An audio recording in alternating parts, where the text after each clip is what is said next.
Kakailanganin ng 2 linggo para magawa at ma-install ang metal caps na ipapalit sa capping valves ng lumubog na MTKR Terra Nova sa Limay, Bataan. Ayon sa Philippine Coast Guard, ang capping valves na nauna nang inilagay sa MTKR Terra Nova ay pansamantalang solusyon lamang para maiwasan ang malakas na pagtagas ng langis mula roon.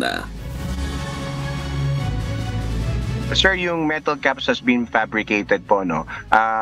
Yung pong ginawa natin is mabilis na pagre-responde doon sa initial oil spill na lumalabas. Kasi kung iintayin pa po natin yung fabrication nitong metal caps, tuloy-tuloy po yung malakas na pagdaloy nung 2 gallons per minute na spill. At least po ngayon, it is already been contained. Gamit po natin yung mga canvas na caps. Kasalukuyan pa ang ginagawa ang 19 na metal caps na ilalagay sa MTKR Terra Nova. Maingat sila sa kanilang mga hakbang para maiwasan ang tuluyang pagtagas ng langis. Bukod dito ay sinasaalang-alang din ng PCG ang pagpasok ng mga bagyo.